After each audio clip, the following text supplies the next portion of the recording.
Patriji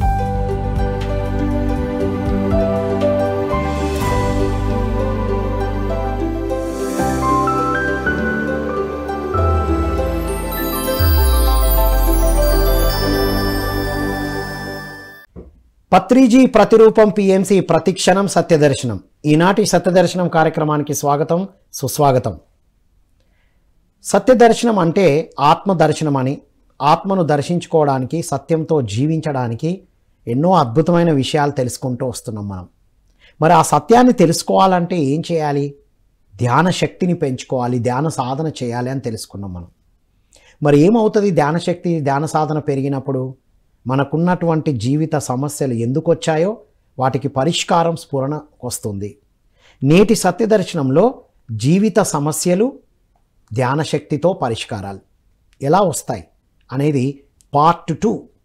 part 1లో madam గారు అందించిన గైడెన్స్తో ధ్యాన సాధన చేసి వాళ్ళ కుటుంబ సమస్యలు, చనిపోదాం అనుకున్న ఆవిడ, ఇక జీవితం వద్దు అనుకున్న ఆవిడ, రోడ్డును పడాల్సిన కుటుంబం, ధ్యాన శక్తితో తను ధ్యాన సాధన 41 రోజులు ధ్యాన సాధన చేసి మౌన సాధనతో ఉన్నప్పుడు తన గుణాలు మార్చుకున్నప్పుడు కుటుంబం ఎలా మారిందో మనం పార్ట్ 1లో తెలుసుకున్నాం. అది తప్పనిసరిగా చూడండి. ఇది పార్ట్ 2.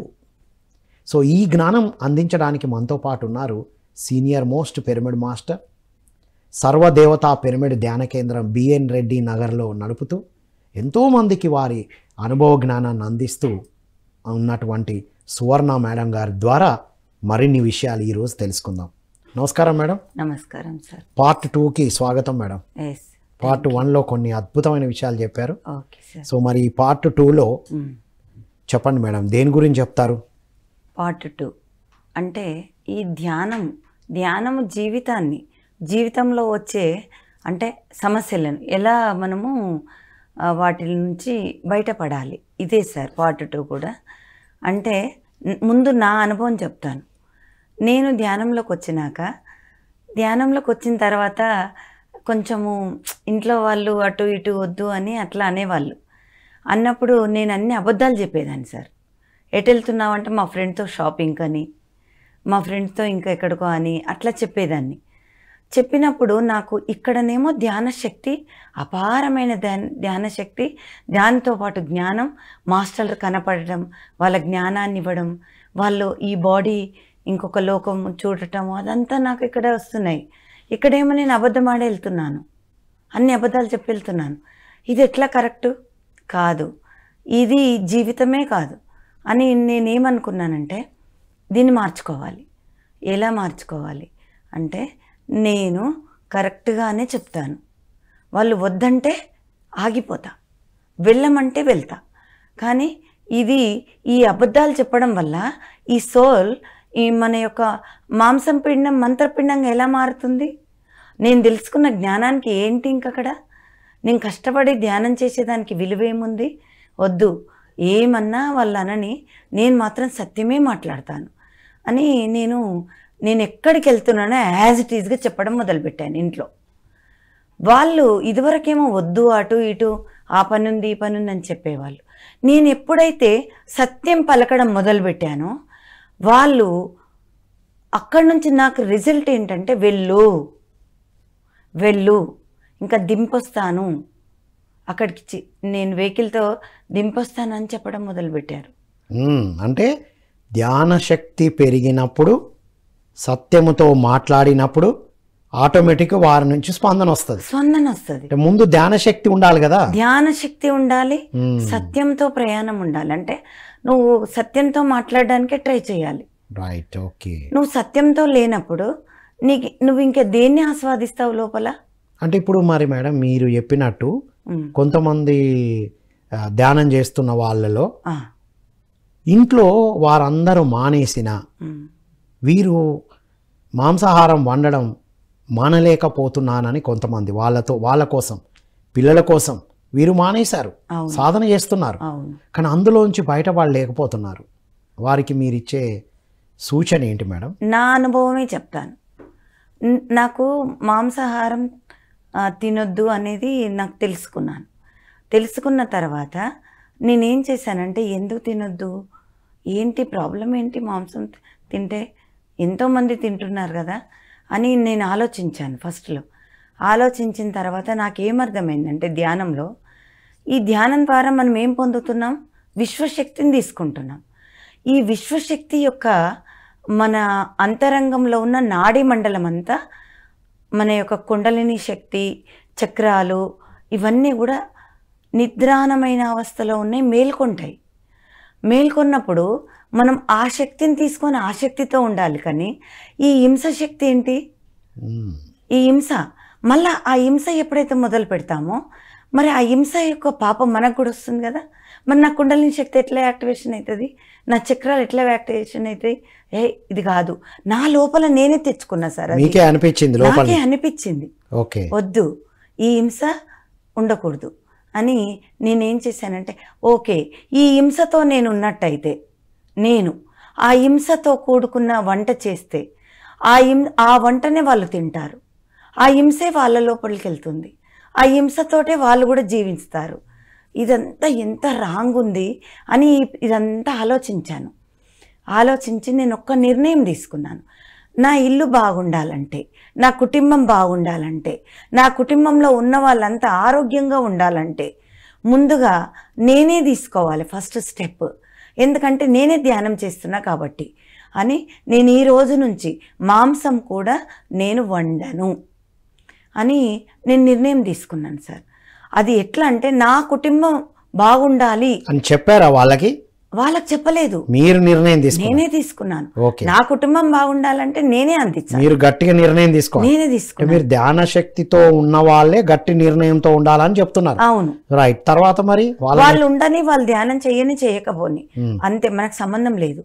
మన ప్రయాణం మనం ఇలా ఉండాలి అంతే. ఉండాలని నిర్ణయించుకోవాలి.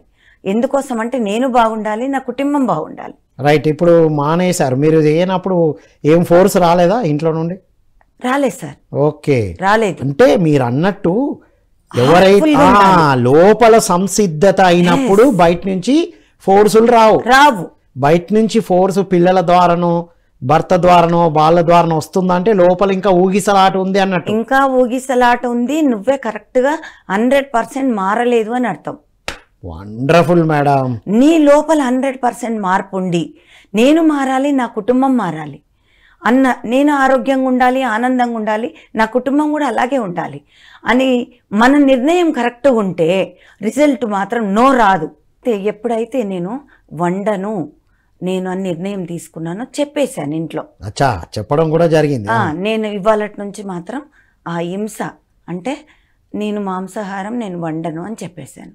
ఎందుకు అంటే దీనితోనే మనకు వచ్చే కష్టాలు, నష్టాలు, దుఃఖాలు అని నాకు అర్థమైంది.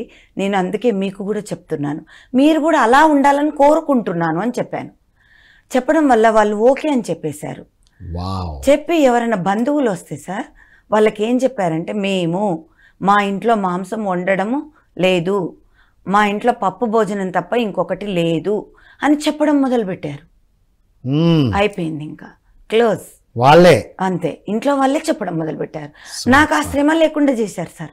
అంటే మేడం, ఒక ధ్యాన సాధన ఎవరైతే చేస్తున్నారో వారిలో శక్తి పెరగాలి, శక్తి, నేను సత్యమే చెప్పాలి అని వారు నిర్ణయం తీసుకుంటే అక్కడ జరిగిపోతుంది అంతే. Wonderful madam, superb. అలా మా ఇంట్లో వచ్చిన వాళ్ళకు, బంధువులకు కూడా వాళ్ళు చెప్పడం మొదలుపెట్టారు. వాళ్ళు ఎవ్వరు కూడా నో చెప్పలేదు, అంతే. వాళ్ళు హాయిగా యాక్సెప్ట్ చేశారు. మా ఇంట్లో కుటుంబం కూడా అంతా చేశారు. అయితే ఇదంతా ఎట్లా జరిగిందంటే సార్, మన లోపల మార్పు అంటే ఆ ప్యూరిటీ ఉండాలి సార్. హింస అంటే ఒక్క మాంసం తినకపోవడమే కాదు సార్, ఒక్క మాంసం వండకపోవడమే కాదు. హింస అంటే మన మాటల ద్వారా కూడా, మన ఆలోచనల ద్వారా కూడా ఇంకొక సోల్ని ఇబ్బందికరమైన ఆ మాటలు ద్వారా హింస పెట్టకూడదు. నేను అదే తెలుసుకున్నాను ఫస్ట్. అంటే ఎవరైనా సరే, ఇంట్లో వాళ్ళు కానీ మన యొక్క అత్త మామ ఎవరైనా కావచ్చు, వాళ్ళని కూడా మాటల ద్వారా హింస పెట్టద్దు. ఆ హింస అంటే ఈ హింస ద్వారా కూడా వస్తుంది కదా నాకు. ఇది గొప్ప పాయింట్. అక్కడ హింస మానేశాం, మాటలతో చేతలతో మన అనవసరమైన భావాలు వ్యక్తపరిచి ఇలా కూడా హింస చేస్తున్నాం. ఆ హింస ఇంకెక్కువ సార్. రైట్. ఆ హింస మన ధ్యానాన్ని, ధ్యాన శక్తిని కూడా హరించి వేస్తుంది. Wonderful madam. సో ఆ విధంగా మీ వాళ్ళందరూ కూడా మీ నిర్ణయానికి సమ్మతం పలికి సపోర్ట్ చేశారు. సో ప్రతి ఒక్కరూ ఈ విషయం నుంచి నేర్చుకుంటారు మేడం. రైట్. ఇప్పుడు ఇందాక అడిగిన ప్రశ్న ఉంది కదా, వాళ్ళు వెళ్ళాలనుకుంటే కూడా అడ్డు చెప్పడాలు ఎందుకు, అంటే వెళ్ళాలనుకున్న కార్యక్రమాలకి అడ్డు ఎందుకు వస్తూ ఉంటుంది? ఇంట్లో నుండే, పిల్లల నుండే అడ్డులు ఎందుకు వస్తాయి అంటే, వాళ్ళు మనం వెళ్ళే దారికి వాళ్ళు ఎందుకు అడ్డు వస్తారు? దానికి ముందుగా సార్, మనము వెళ్తున్నది అంటే ఏం నేర్చుకుంటున్నాం, అక్కడ నేర్చుకున్నది ఏం ఆచరిస్తున్నాం. మనం ఆచరించకుండా అటు వింటున్నాము, ఇటు వదిలేస్తున్నాం. అంటే ఆచరించి మనలో మార్పులు వచ్చినప్పుడే వాళ్ళు కూడా సపోర్ట్ చేస్తారు. వింటున్నాం, నేర్చుకుంటున్నాం, కానీ ఆచరించినప్పుడు వీళ్ళలో మార్పు లేనప్పుడు సపోర్ట్ దొరకదు. ఎక్కడి నుంచి నో వస్తుంది అంతే. అంటే ఎదుటి వాళ్ళు, ఇంట్లో వాళ్ళైనా ఎవరైనా వద్దు అని ఆపుతున్నారు, అడ్డుపడుతున్నారు అంటే నీ లోపల ఇంకా ఆచరణ పెరగాలి, ఇంకా గుణాలను మార్చుకోవాలి, ప్యూరిటీ పెరగాలి సార్. మన ప్యూరిటీ పెరగాలి. ఎలా ప్యూరిటీ అంటే, ఈ ప్యూరిటీని ఎవ్వరు చూసి చెప్పరు. ఆ ప్యూరిటీ ఎవరో చూసి చెప్తారు. ఏం చెప్తారు వాళ్ళు? నీకేం తెలుస్తుంది, అరగంట కలుస్తాం మనం, నీ ప్యూరిటీ వాళ్ళకి తెలియదు. అక్కడ బాగుంటాం, హాయ్ అని. కానీ ఆ ప్యూరిటీ మనము ఒక్కరం ఉన్నప్పుడు కూడా ఎలా ఉన్నాం? ధ్యానులు లేరు మన ముందర, ధ్యానులు లేరు. వితౌట్ అంటే ధ్యానం చెయ్యని వాళ్ళు ఉన్నారు. ఆ చెయ్యని వాళ్ళ దగ్గర కూడా నీ ప్యూరిటీ ఉండాలి, కనపడాలి. అంటే అదే ప్రేమ వ్యక్తపరచాలి. హింసతో కూడుకున్న మాటలు ఉండకూడదు, హింసతో కూడుకున్న ఆలోచన ఉండొద్దు, హింసతో కూడుకున్న నీ చేష్టలు ఉండవద్దు. అప్పుడు మన ప్యూరిటీ పెరుగుతూ ఉంటుంది. మనం ఏం చేస్తామంటే, చాలా మటుకు నేను చూస్తున్నాను, ఎవరైనా నలుగురు ధ్యానులు కనపడ్డప్పుడు వాళ్ళ దగ్గర నటిస్తున్నాం ఎంతో ప్యూరిటీ ఉన్నట్టు. వాళ్ళు కనుమరుగు, వాళ్ళు పక్కనకి వెళ్ళిపోగానే మన యొక్క ఆ ప్యూరిటీ అంతా ఉష్కాకి, అసలు గుణాలు బయటకు వస్తున్నాయి. అదే ద్వేషం, అదే పిచ్చిగా మాట్లాడటం. ఏంటి ఏముంది ఆ ధ్యానంలో, అంతా చెప్పిందే చెప్తారు, ఏమింటామండి, ఇలాంటి మాటలు వ్యక్తపరుస్తారు. ఇప్పుడు అలా అనుకున్నప్పుడు వెళ్ళకుంటుండండి, సాధన చేయకుంటుండండి, మిమ్మల్ని ఆపేది ఎవరు లేరు. వండర్ఫుల్ చెప్పారు మేడం. అంటే చాలా సాధనలో ఉండి, ఆ గ్రూప్లో ఉండి ఒకలాగుండి బయటికి వచ్చి ఇంకోలా ఉన్నప్పుడే ఇలాంటి ఇబ్బందులు ఎదుర్కొంటారు. మన జర్నీ, ఆధ్యాత్మిక ప్రయాణానికి ఇంకా అసలు డోర్ ఓపెన్ కాలేదని అర్థం. వండర్ఫుల్ మేడం, ఇది చాలా అద్భుతమైన సజెషన్. తర్వాత మేడం, అంటే ఇప్పుడు దీనికి రిలేటెడ్ ఏమో, ధ్యాన సాధన చేస్తున్నా కూడా 10 ఏళ్ళు 15 ఏళ్ళు అయినా స్టార్టింగు తగ్గుతున్న సమస్యలు, ఏ సమస్య అయినా స్టార్టింగు సాధనతో కనుమరుగైపోయి కంప్లీట్గా వెళ్ళిపోయినాయి, మళ్ళీ ఎందుకు మళ్ళీ అవే సమస్యలు వస్తూ ఉంటాయి అంటారు? స్టార్టింగ్ ధ్యానంలోకి వచ్చినప్పుడు సమస్యలు తగ్గుతాయి, తర్వాత ఆ సమస్యలు మళ్ళీ తగ్గినవి కూడా మళ్ళీ కంటిన్యూ అవుతూ ఉంటాయి. సమస్యలు ఏ సమస్య అయినా కావచ్చు అది. అయితే అసలు మెయిన్ ఏంటంటే సార్, ఈ సమస్యలు ఫస్ట్ ధ్యానంలోకి వచ్చినప్పుడు కొంచెము విశ్వాసం ఉంటుంది. ఆ విశ్వాసం ఏమవుతుందంటే, ఆ సమస్య తీరగానే ఏమవుతుంది, అహంకారం వచ్చేస్తుంది. నేను ఎంత మారి సమస్యను చూడు ఎలా దగ్ధం చేసుకున్నానో, ఆ అహంకారం వచ్చేస్తుంది.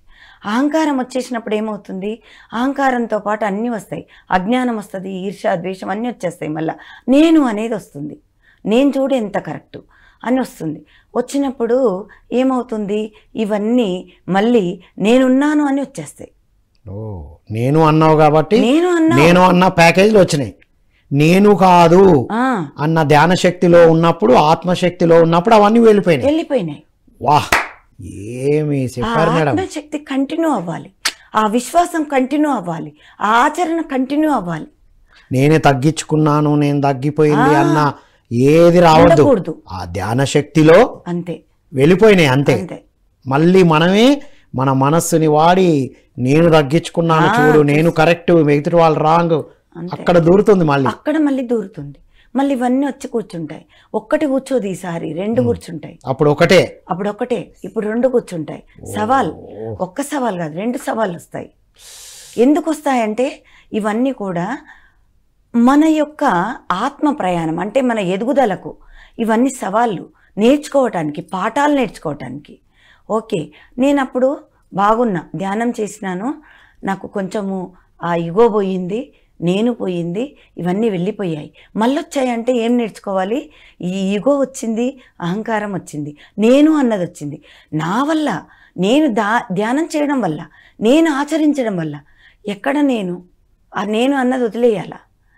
మనకు ఇప్పుడు ఎవరైనా పొగుడతారు, ఎంత బాగా తగ్గించుకున్నావు, ఎంత బాగా ఎదుగుతున్నావు అంటారు. నువ్వు దేంతో ఎదిగావు? నువ్వు ముందు ధ్యానంతో ఎదిగావు. ఆ ధ్యానం ఎవరు అందించారు? పత్రి సార్ అందించారు. కాబట్టి అక్కడ వాళ్ళ పొగుడ్తలన్నీ ధ్యానానికి, ధ్యాన గురువుకి వెళ్ళిపోవాలి. అంతే. మనం మోస్తున్నాం అవి, మనం తలపైన వేసుకుంటున్నాం. వాళ్ళు ఎంత బాగా పొగిడారు, ఇంకేముంది, నేను 100% ప్యూరిటీ, నేను మారిపోయా అని ఎప్పుడైతే అది నీ ముందట వచ్చి ఆగిందో నీ జర్నీ ఆగిపోతుంది. అంతే. ధ్యానానికి, ధ్యానం నేర్పించిన ధ్యాన గురువుకి పాస్ ఆన్ చేయాలి. నేను ఇన్స్ట్రుమెంట్ లాగా నాకు వచ్చిన అవకాశాన్ని సాధన చేసి ఇలా చేసుకున్నాను, అంతే. నాకు ఆ భాగ్యం అందించింది ధ్యానమే, ఆ ధ్యాన గురువే.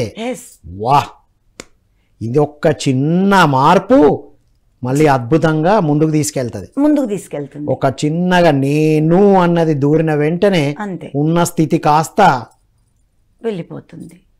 ఓ మై గాడ్, అది వచ్చి ముందర కూర్చుంటుంది. అప్పుడు ఏం చేయాలా? దాన్ని వెంటనే వెనక్కి వేసేయాలి. అది మన ముందు కనిపించొద్దు. మనకున్న జ్ఞానం కానీ, మనకున్న అందం కానీ, మనకున్న డబ్బు కానీ, మనకున్న సేవా భాగ్యం కానీ, నువ్వు అంటే ఇప్పుడు దేనికంటే దానికి దానం ఇస్తూ ఉంటాం, అవన్నీ కూడా ముంగట కనిపించొద్దు సార్. ఓకే. ఏది నీ ముంగట కనిపించినా నీ ఆధ్యాత్మిక జర్నీ నీకు అక్కడ ఆగిపోతుంది. అంతే, ఒక బ్రేక్ అయిపోతుంది. అంటే మొత్తం అవన్నీ మనం ఒక ధ్యానము, ధ్యాన శక్తే ఉండాలి ముందట. ఇంకేం చేయాలి, ఇంకేం మారాలి, ఇంకేం ఆచరించాలి, ఇంకేం అందించాలి ఈ లోకానికి. ఇంకెక్కడ పిరమిడ్ కట్టినప్పుడు నా దగ్గర ఒక 1000 రూపాయలు ఉన్నాయి, అందులో నుంచి 100 ఎట్లా ఇవ్వాలి? ఇదే వెళ్ళాలి తప్ప నీకు ఇవన్నీ వచ్చి చేరినా ఈ ఆధ్యాత్మిక జీవితం అనేది మనకు అక్కడికి బ్రేకప్ అయిపోతుంది. మళ్ళీ సమస్యలన్నీ నేనున్నాయని వస్తాయి. అంతే. ఎప్పుడైతే ఇవి నేనని దూరిందో, అంతే, ఆత్మ అంటే ధ్యాన శక్తి తగ్గిందో, ఇవన్నీ మెల్లిమెల్లిగా దూరుతుంటాయి. అంటే మీరు అన్నట్టు నేను అనుకున్న మరుక్షణం ఆత్మశక్తి లేదు, అప్పుడు ధ్యాన శక్తి కరిగిపోయింది. అంతే. అప్పుడు మనస్సు మళ్ళీ మీరు అన్నట్టు లాస్ట్ టైం చెప్పినట్టు అలలకు వచ్చేసింది, అలలకు వచ్చేస్తుంది. ఎప్పుడు ఆ స్థిరత్వం ఉన్నప్పుడే, ఆలోచనలు స్థిరంగా ఉన్నప్పుడే అన్ని కూలుగా ఉంటాయి, అన్ని వెళ్ళిపోతాయి. అంతే, ఏవి ఉండవు. సో ఎప్పుడు అదే నిశ్చల స్థితిలో ఉన్నప్పుడు, ప్యూరిటీతో ఉన్నప్పుడు ఇంకెప్పటికి రావు సార్. అసలు మనం తెచ్చుకుంటాం. అవి ఎందుకు వస్తాయి? మనం కావాలని వెతుక్కొని తెచ్చుకుంటున్నాం. ఒక్కొక్క గుణాన్ని పెంచుకుంటున్నాం, ఒక్కొక్క సమస్యను తెచ్చుకుంటున్నాం. కాబట్టి మనం ఎప్పుడైతే ఈ ఆత్మస్థితిలో ఉంటామో, ఈ ఆత్మస్థితిలో ఉండి ఎవరు పొగిడినా ధ్యానానికి, ధ్యాన గురువుకి వెళ్ళిపోవాలి.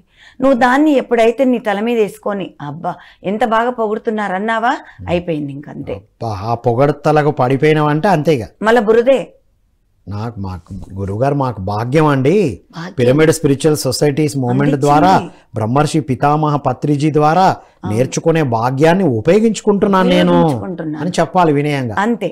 వాహ్, నన్ను బతికిస్తుంది ధ్యానము, ధ్యాన గురువు యొక్క మాటలు, ధ్యాన గురువు యొక్క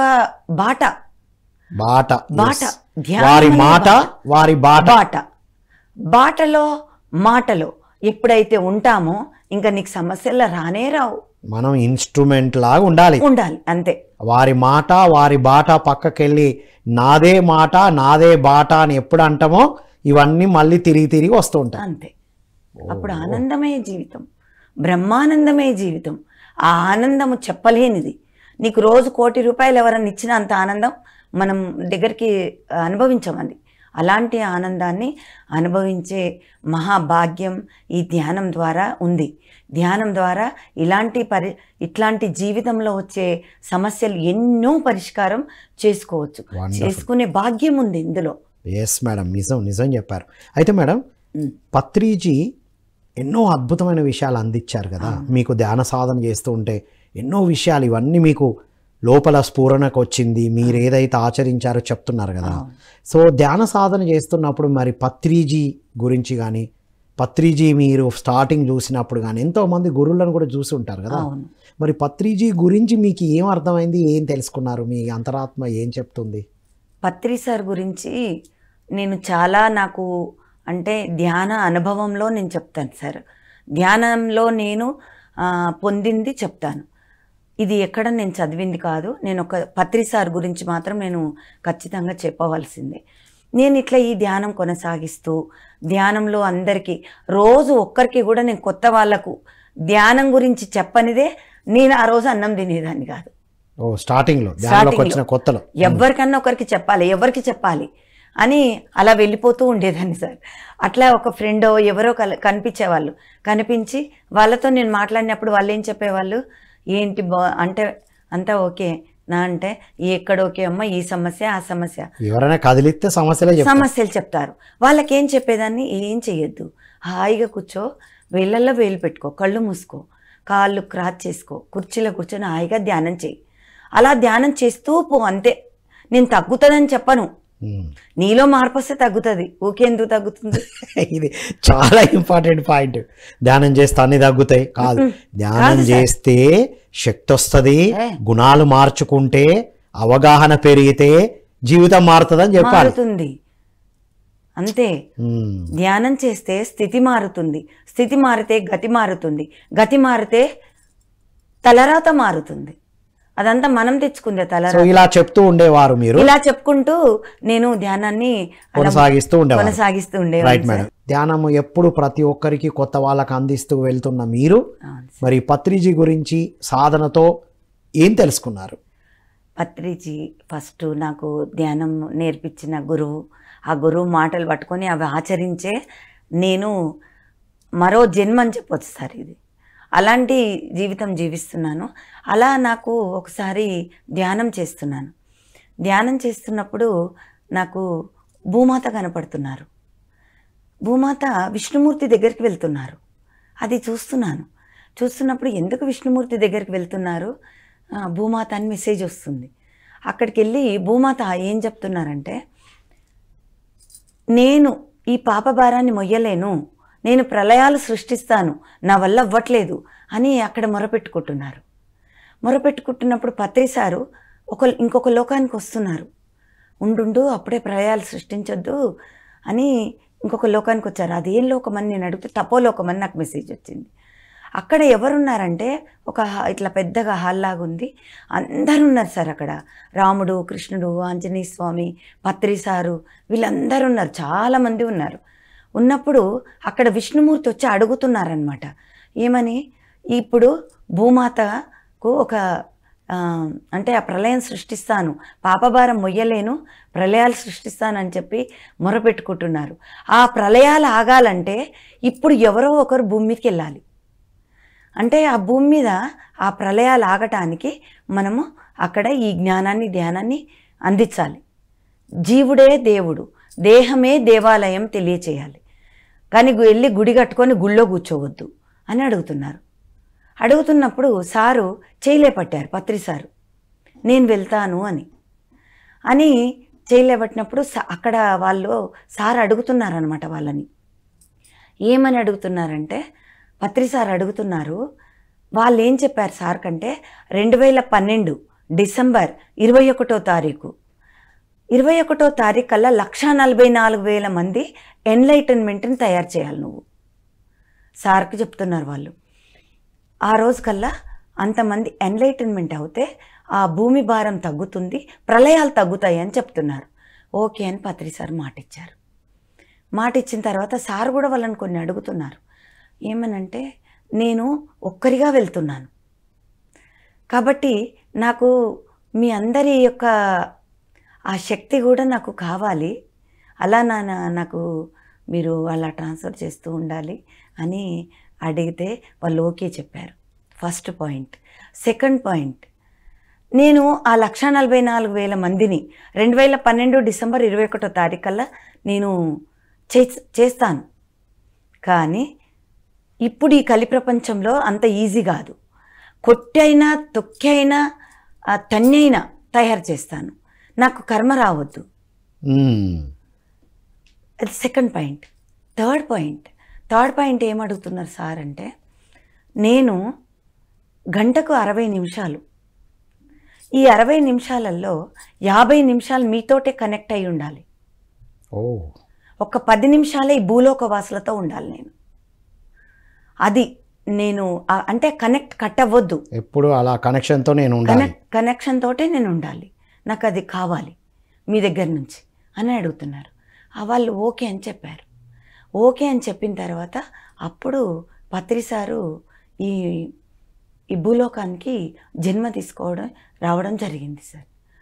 అలా జన్మ తీసుకొని వచ్చిన తర్వాత కొన్ని సంవత్సరాలు కూడా సారు మామూలు అంటే అందరిలాగే జీవించారు. ఆ గురువు దొరికిన దగ్గర సదానంద యోగి దొరికిన తర్వాత ఆ సారు ఈ యొక్క శ్వాస మీద ధ్యాసనే ఆ ప్రక్రియ మొదలయ్యింది. అలా నాకు ఇదంతా చూపించిన తర్వాత ఈ భూలోకం వాళ్ళు, ఈ మనుషులు ఎలా ఉన్నారు అనేది చూపించారనమాట. ఎట్లా అంటే ఒక అజ్ఞానం అనే ఒక బురద కుంట, ఆ బురద కుంటలో మునిగిపోయి ఉన్నది. చిన్న వెంట్రుకలు కనపడుతున్నాయి పైన. ఆ సార్ వచ్చిన కార్యము ఆ ఎంట్రుకలను పట్టి పైకి అందరినీ అలా వేస్తూ ఉన్నారు, పైకి లాగుతున్నారు. అంటే గడ్డ పైన వేస్తున్నారు అనమాట. బురదల నుంచి బయటకి లాగుతున్నారు, లాగి బయటకు వేస్తున్నారు. ఆ వేసిన వాళ్ళమే మనమందరం, ఇప్పుడు ధ్యానం చేస్తున్న వాళ్ళమందరం వాళ్ళే అని నాకు అది చూపించారనమాట. పత్రిసారి యొక్క వచ్చిన పర్పస్ అలా వచ్చారు అని మీకు తెలుసుకున్నారు. అందుకే ఇప్పుడు ధ్యాన శక్తితో వారు అందించిన ధ్యాన సాధన చేసి మనం ఎవరికైనా అందించినా వారు కూడా అద్భుతంగా జీవిస్తున్నారు అని తెలుసుకున్నారు. మనం సాధన చేసి అద్భుతంగా ఉండడమే కాదు, మనం ఎవరెవరికి అందిస్తున్నామో వారు కూడా అద్భుతంగా ఉంటున్నారు కూడా. రైట్. అది సార్ యొక్క భూమి మీదకి వచ్చిన కార్యం. అంటే ఇప్పుడు మీరు చెప్పింది అంటే ఏంటి అంటే ధ్యాన శక్తికి ఉన్నటువంటి శక్తి గురించి చెప్పారు. అవును. రైట్. Wonderful madam. అసలు మనందరము అందులో నుంచి బయటికి వచ్చి ఆ బురదను కడుక్కొని సాధనతో సత్యాన్ని తెలుసుకొని అద్భుతంగా ఉన్నాం. సో ఇది అందిస్తూ ఉండాలి. ఇప్పుడు మరి సాధకులందరూ, సాధన చేస్తున్న వాళ్ళందరూ, సత్యము తెలిసిన వాళ్ళందరూ, రైట్, ఇప్పుడు మీది ఇప్పుడు స్టార్టింగ్లో వచ్చినప్పుడు చూపించారు. అవును. మరి ఇంతమంది సాధకులు, ఇంతమంది సత్యంతో జీవించే వాళ్ళు, ఇంతమంది మాంసభక్షణ మానేసిన వాళ్ళు పెరిగారు కదా. అవును సార్. ఇప్పుడు భూమాత ఎలా ఉంది, ఈ సత్యము తెలిసిన వాళ్ళు ఎలా ఉండాలి, భూమాత ఎలా ఉందో తెలుసుకున్నాం సార్. ముందు నాకు ఒకరోజు ధ్యానంలో భూమాత అంటే భూమాత అని తెలియదు. అప్పుడు ఒక పేషెంట్ లాగా వెళ్తుంది ఒక సోల్. ఎందుకు ఇట్లా పేషెంట్ లాగా వెళ్తున్నారు ఎవరు అని నేను ప్రశ్న వేసుకొని చూస్తున్నప్పుడు నాకు భూమాత అని మెసేజ్ అందుతుంది. ఎందుకు ఇట్లా వెళ్తున్నారమ్మా మీరు అంటే ఒక పేషెంట్ లాగా అయిపోయారు, శక్తిహీనంగా కనపడుతున్నారు. శక్తిహీనంగా కనిపిస్తే భూమాత మీరు ఎందుకమ్మా ఇంత శక్తిహీనంగా కనిపిస్తున్నారు అని అడుగుతున్నాను. అదే ఇక్కడ ఇప్పుడు జరిగేదంతా మొత్తము అధర్మం, అంటే ఒక అన్ని కర్మలతో కూడుకున్న అధర్మంతో కూడుకొని పాప భారంగా తయారైపోయింది. ఆ భారం నాకు చాలా భారం నేను మోస్తున్నాను, నేను భారంగా తయారీ ఇట్లా పేషెంట్ లాగా అయిపోయినానని చెప్తున్నారు. మరి ఎట్లమ్మా మరి మీరు రికవర్ అవ్వాలంటే ఏం చేయాలని అడుగుతున్నాను. రికవర్ అవ్వాలంటే ఏం చేయాలని నేను అడుగుతున్నది ఇంకా కంప్లీట్ అవ్వలే సార్. ఇంకా ధ్యానులను చూపిస్తున్నారు. ధ్యానులను, ఆ ధ్యానులను ఎందుకు చూపిస్తున్నారమ్మా అని అడుగుతున్నాను. ఎవరైతే ధ్యానం చేస్తారో, శ్వాస మీద ధ్యాస, ఆ ధ్యానం చేస్తారో, ధ్యానం వల్ల జ్ఞానం, అంటే ధ్యానం చేసి చూడు జ్ఞానివి అవుతావు, జ్ఞానివై చూడు యోగివి అవుతావు, యోగివై చూడు దేవుడు అవుతావు. అప్పుడే నాకు పాప భారాన్ని మీరు తగ్గించిన వాళ్ళు అవుతారు. ప్రతి ఒక్కరు ధ్యానం చేసి యోగి అయి జ్ఞాని నేనే దేవుణ్ణి అని తెలుసుకోవాలి. జ్ఞాని యోగి అని దేవుణ్ణి. దేవుణ్ణి అంటే ఏంటి మరి నాకు తెలియాలి కదమ్మా అని నేను అడుగుతున్నాను. ఓకే. ఒక సోల్, ఒక మనిషి మానవుడిగా వచ్చి మాధవుడిగా ఎదగాలి అంటే దేవుడు అవ్వాలి అంటే మరి ఏం చేయాలమ్మా, ఎలా ఎదుగుతారు అట్లా అని అడుగుతున్నాను అనమాట. మానవుడు మాధవుడుగా ఎదగాలంటే ఒక్క ధ్యానం వల్లనే జ్ఞానం, ఆ జ్ఞానంతో ఆచరణ వస్తుంది. ఆచరణ ఎప్పుడైతే మనము ఆచరిస్తూ ఉంటామో దైవ లక్షణాలు వస్తాయి. ఆ దైవ లక్షణాలే దైవ లక్షణాలు అంటే దైవము అని అర్థం. దైవ లక్షణాలతో ఉండడమే దైవము అని అర్థం అని చూపించారు. దైవం అంటే మళ్ళీ ఊహించినట్టు అవి పట్టుకొని ఉండడాలు కాదు, ఆ లక్షణాలతో జీవించడమే దేవుడుగా మారిపోవడం. అంతేకాని దేవుడుగా మారిపోవడం అంటే ఈ భూమి మీద లేకుండా ఆకాశంలో ఎక్కడో ఉండడం అది కాదు. దైవ లక్షణాలను పెంచుకోవడమే దైవంగా మారిపోవడం అని అర్థమని నాకు భూమాత తెలియచేశారు. వండర్ఫుల్. ఇందులో మేడం ఆచరణ అనే ఒక కీలకమైన విషయం ఉంది ఇందులో. అవును. ధ్యానం చేయడం, జ్ఞానం పెంచుకోవడం, ఆచరించడం, ఆచరించి ఆ దైవ లక్షణాలను పుణికిపుచ్చుకొని వాటితో జీవించడం వల్ల అంతే. ఇప్పుడు భూమాత ఏం చెప్పారు నెక్స్ట్? అప్పుడు ఏం చెప్పారంటే అప్పుడు ఎప్పుడైతే అలాంటి అంటే ఇప్పుడు జీవుడు దేవుడుగా ఎదిగినప్పుడే నాకు పాప భారం తగ్గుతుంది. అప్పుడు నేను మళ్ళీ రికవర్ అయిపోతానని మళ్ళీ రికవర్ అయ్యేది కూడా చూపించారు సార్. ఎంత ఆనందంగా అంటే ఆనందంగా పులకరించిపోతున్నారు భూమాత. ఎంత ఆనందంగా పులకరించిపోతున్నారో అది చూపించారనమాట. మనం ఎంత గొప్ప సాధన చేస్తున్నాం, పత్రి సార్ ఎంత గొప్ప విషయాలు అందించారు అనేది అర్థమై అయితే ఇప్పుడు భూమాత భారంగా మోస్తున్నారు అంటే భూమాతకు భారం అయిపోయినాం కదా సార్. అప్పుడు అంటే ధ్యానంకు ముందు జ్ఞానం లేనప్పుడు అలా ఉన్నాం. అయితే ఎక్కడ జరగాలదంతా? భూమాత దగ్గర శక్తి లేకనా, గ్రహాలకు శక్తి లేకనా, నక్షత్ర లోకాలకు శక్తి లేకనా, ప్రోటాన్ బ్రాండ్కి శక్తి లేకనా సార్? ఇవన్నీ కూడా దైవ లక్షణాలతో దైవంలో భాగమే కదా. కానీ మన ఎనర్జీ ఎందుకు వెళ్ళాలి? మన మార్పే భూమాతకి ఎందుకు భారం తగ్గాలి? వావ్, ఇది ఇంపార్టెంట్, చెప్పండి. భారం ఎందుకు తగ్గాలి అంటే ఒక జీవుడు దేవుడుగా ఎదిగాడు అంటే ఎక్కడ జరగాలి? మన అంతరంగంలో ప్రశాంతత రావాలి, నా అంతరంగ శాంతి జరగాలి. ఈ అంతరంగ శాంతే భూమాత శాంతి, ఈ అంతరంగ శాంతే గ్రహాల శాంతి, ఈ అంతరంగ శాంతే నక్షత్ర లోకాల శాంతి, ఈ అంతరంగ శాంతే ప్రోటాన్ బ్రాండ్కి శాంతి.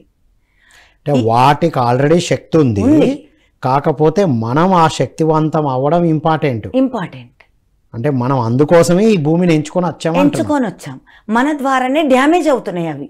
అంటే మన ద్వారా మన అజ్ఞానంతో వెలువడే ఈ ఆలోచనలు భావాలే ఆ వైబ్రేషన్ ని ఇబ్బంది పెడుతుంది, డ్యామేజ్ చేస్తున్నాయి. తినకూడని ఆహారం తిని, ఆలోచించకూడని ఆలోచించి, మాట్లాడకూడని మాట్లాడి, సరికాని భావాలను వెదజల్లి, అంటే మన అంతరంగంలో రావడం అంటే మన నుంచి వెళ్ళేటివన్నీ చక్కని వైబ్రేషన్స్ వెళ్ళడం.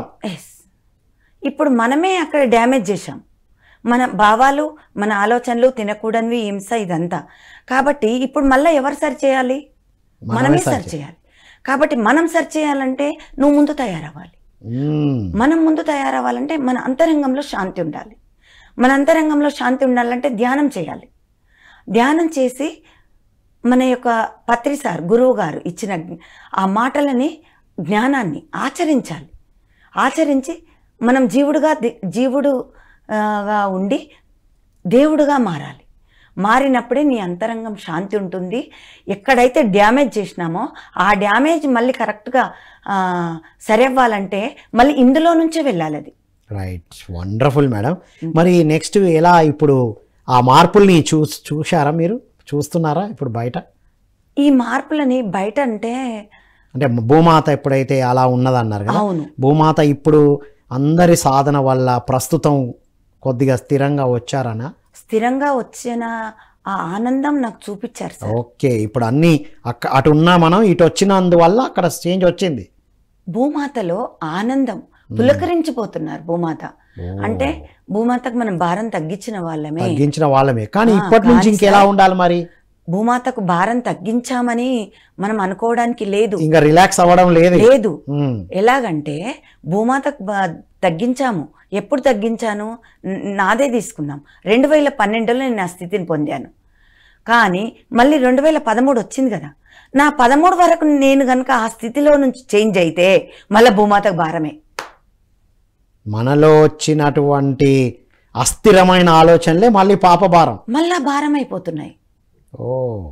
భారం అయిపోతున్నాయి అంటే ఎప్పుడో మనం చేసింది, ఎప్పుడో మనం పొందింది, ఎప్పుడో ఆనందంగా ఉన్నది, ఎప్పుడో ఒకటో రెండో ఆచరించింది, అది చూసి మనము మురిసిపోయి మనము అంతా అయిపోయినాం ఇంకా అనడానికి లేదు. ఎప్పటికప్పుడే ఇప్పుడు తింటే 4 గంటలకు ఎట్లా మళ్ళీ ఆకలిస్తుందో అలాగే ఈ సంవత్సరంలో మార్పు ఉంది. నెక్స్ట్ సంవత్సరంలో ఆ మార్పు లేకపోతే మళ్ళీ నువ్వు గో బ్యాక్, జీరో వెళ్ళిపోవాలి. అటు పోతూ ఉంటాం, ఇటు రావాలి మళ్ళీ, అంతే. అంటే ఒక్కసారి వచ్చిన దైవ లక్షణాలను ఎల్లప్పుడూ అలా జీవించాలి. ప్రతి క్షణం ఎరుకలో ఉండాలి. ప్రతి క్షణం ఎరుకతో. అంటే ఇప్పుడు మనం మాట్లాడుతున్నది కూడా ఆ మార్పులో నుంచి, ఆ శాంతిలో నుంచే రావాలి. బయట నుంచి అన్నెసెసరీ దూరింది రావద్దు. రావద్దు. ఒక అత్తకు సేవ చేస్తున్నాం, ఒక ఉమెన్, ఒక లేడీ చేస్తున్నాం. ఇదివరకు అత్త చాలా బాధ పెట్టింది, కష్టపెట్టింది. కానీ ఇప్పుడు నువ్వు ఆత్మతో అనుసంధానమై జీవిస్తున్నావు, దైవ లక్షణాలతో ఉన్న దేవతో. మరి ఆ అత్తకు నువ్వెలా సేవ చేయాలి? ఆమె తెలుసుకోని దేవత. అయితే అప్పుడు బాధ పెట్టింది, తను నన్ను కష్టపెట్టింది అనుకోండి. ఇప్పుడు నేను ఆమె బాధ పెట్టినవి, ఆమె కష్టపెట్టినవి నేను చూస్తూ ఉంటే దైవాన్యా? నేను ఆ దైవ లక్షణాలతో కూడుకున్న సేవనే చేయాలి. అక్కడ కూడా అందులో నుంచే వెళ్ళాలి ఆ సేవ. ఆ దైవ లక్షణాలలో నుంచి వెళ్ళాలి. మన యొక్క అంటే ఇప్పుడు సేవ చేస్తున్నాము అంటే కుటుంబానికి కానీ, మన యొక్క ఇప్పుడు ఈ ధ్యానం యొక్క సేవలు, అది ఏమన్నా కావచ్చు, క్లాస్ కావచ్చు, అంటే అన్నదానానికి ఇచ్చే అది కావచ్చు, ర్యాలీలు కావచ్చు, ఏం చేసినా ఇక్కడ ఈ ఆత్మతో అనుసంధానమైన ఆ లక్షణాలతోటే ప్రతిదీ జరగాలి. అప్పుడే నీకు దానికి ఒక అర్థం ఉంటుంది మనము వెళ్ళిన సేవకు. సో ఇంట్లో మనం ఇంతకు ముందు ఎలా ఉన్నామో మన మార్చుకున్న గుణాలు కనబడాలి. మన ప్రతి పనిలో, ప్రతి ఆలోచనలో, ప్రతి మాటలో, సేవలో కూడా. మనం ఏ సేవ చేసినా, ఈవెన్ ఆధ్యాత్మిక శాస్త్ర సేవ చేస్తున్నాం, అందులో కూడా మన మారిన గుణాల వల్ల రావాలి, కనపడాలి. మనకేదో ఇక వచ్చింది కాబట్టి ఎత్తన్నా అన్న భావనతో కాకుండా. మళ్ళీ అక్కడ నువ్వు బ్రేక్ అయినావు అనుకో, అక్కడ ఆమె ఎప్పుడో తిట్టింది, ఇప్పుడు నన్ను చాలా కష్టపెట్టింది, ఇప్పుడు ఈమెకి ఈ దైవ లక్షణాలతో నేను సేవ చేయడం అవసరమా అని వచ్చిందా, ఇంకా అయిపోయాయి, అవి వెళ్ళిపోతాయి. మళ్ళీ మనకు కష్టాలు, దుఃఖాలు, అవమానాలు అన్నీ స్టార్ట్ అవుతాయి. అంటే భూమి మీద మనం శ్వాసతో ఉన్నంత వరకు ఇవి సాధన చేస్తూనే ఉండాలి, జ్ఞానం పెంచుకుంటూనే ఉండాలి, గుణాలు మార్చుకుంటూనే ఉండాలి, తెలుసుకున్నవి ఆచరిస్తూనే ఉండాలి. ఎప్పటి వరకు? శ్వాస ఉన్నంత వరకు. అంతే కదా? అంతే. శ్వాస ఉన్నంత వరకు. ఇంకేం చూపించారో తెలుసా సార్? చెప్పండి. అది అద్భుతమైంది. ఈ సమస్యలు, ఒక ఆవిడ ఈ సమస్యలు నాకు వస్తూ ఉన్నాయి, ఒక సమస్య పోగానే ఇంకొక సమస్య వస్తూ ఉంది, ఎప్పటికీ ఈ సమస్యలు పులి స్టాప్ పెడతాను అని తను ధ్యానంలో అడిగితే ఏం చూపించారంటే, ఈ శరీరాన్ని వదిలేసిన తర్వాత ఈ బాడీని తీసుకుపోయి కర్రల్లో పెడతారు కదా సార్, కర్రలో పెట్టిన తర్వాత తల స్ట్రైట్గా ఉండాలి, తల వంకరగా ఉంటే మళ్ళీ దాన్ని స్ట్రైట్ చేస్తారనమాట. అది కూడా ఒక సమస్య. అది కూడా ఒక సమస్య. అప్పటిదాకా కూడా ఉండాలి ఆచరణ అని చెప్పారు. శరీరాన్ని కాల్చే వరకు కూడా మన తల పక్కకు పోయినా సరి చేయాలి. అప్పటి వరకు సరి చేసుకోవాలి మనం. అప్పటి వరకు దీన్ని ఎప్పుడు కూడా మనము ఒక్క క్షణం కూడా మరిచిపోకుండా ఉన్నప్పుడే అదే ఒక ధ్యాన జీవితం అవుతుంది. అదే పత్రిసారి యొక్క గొడుగు కింద మనం జీవిస్తున్నామని అర్థం.